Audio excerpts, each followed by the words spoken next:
வணக்கம். நாளை மார்கழி மாதத்தில் வரக்கூடிய முதல் சஷ்டியாகும். மிகவும் தன்னம்பிக்கை இழக்கும் சமயத்தில் உள்ளவர்கள் நாளை வரக்கூடிய சஷ்டி தினத்தில் முருகரை நினைத்து இந்த மந்திரம் எழுதுங்கள். நிச்சயம் உங்களுக்கு நல்ல பலன் கிடைக்கும். பௌர்ணமி அல்லது அமாவாசை முடிந்த 6வது நாள் நமக்கு சஷ்டி தினம் வரும். இந்த நாளில் நாம் முருகரை எப்படி வழிபட வேண்டும், அவருடைய அருளை பெற நாம் என்ன செய்ய வேண்டும் என்பதை பற்றி இந்த பதிவில் நாம் பார்ப்போம். பொதுவாகவே செவ்வாய்க்கிழமை முருகருக்கு உகந்த நாள். அதேபோல் சஷ்டி தினம் அன்றும் நாம் முருகரை வழிபடுவதற்கு மிகவும் ஏற்ற உகந்த நாளாகும். இன்றைய தினத்தில் முருகரின் அருளை பெற விரதம் இருந்து வழிபடுபவர்கள் விரதம் இருந்து வழிபடலாம். விரதம் இருக்க நினைப்பவர்கள் அதிகாலையிலேயே எழுந்து உங்கள் பூஜை அறையில் முருகப்பெருமானை நினைத்து தீபம் ஏற்றி உங்களுடைய விரதத்தை நீங்கள் தொடரலாம்.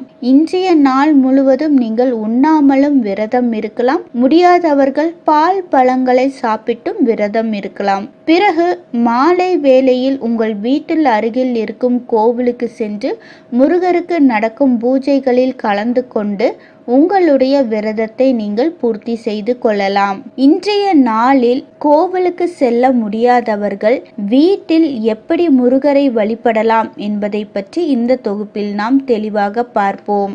மாலை வேளையில் 6 மணியிலிருந்து 7 மணிக்குள் உங்கள் பூஜை அறையில் நீங்கள் தீபம் ஏற்றி முருகப்பெருமானின் படத்திற்கு செந்நிற மலர்களை சாற்றி தூபங்கள் காட்டி வழிபாடு செய்வது சிறந்தது.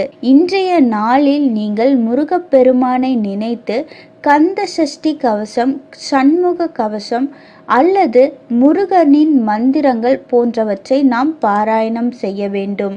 அறிவு கடவுள் தந்தைக்கு உபதேசம் செய்த தகப்பன் சுவாமி ஓம் பிரணவ மந்திரத்திற்கு பொருள் சொன்ன அழகான முருகனுக்கு இந்த மூல மந்திரத்தை நீங்கள் நினைத்து 108 முறை நீங்கள் எழுதலாம்.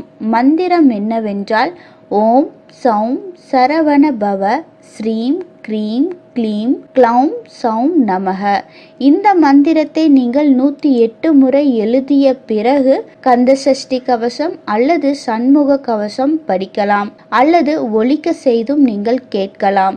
பிறகு முருகருக்கு சிறிது சர்க்கரை பொங்கல் நெய்வேத்தியமாக செய்து வணங்கி கொள்ள வேண்டும்.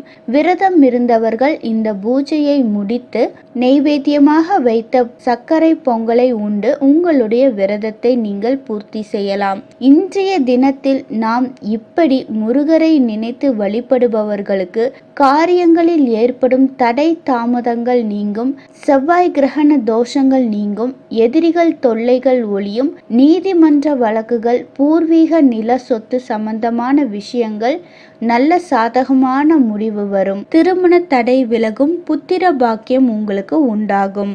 உங்களால் எப்பொழுது கோவிலுக்கு செல்ல முடியுமோ அப்பொழுது இந்த 108 முறை எழுதிய இந்த தாளை முருகரின் காலடியில் வைத்து 2 நெய் தீபம் ஏற்றி மனமுருகி வேண்டிக் கொள்ளுங்கள்.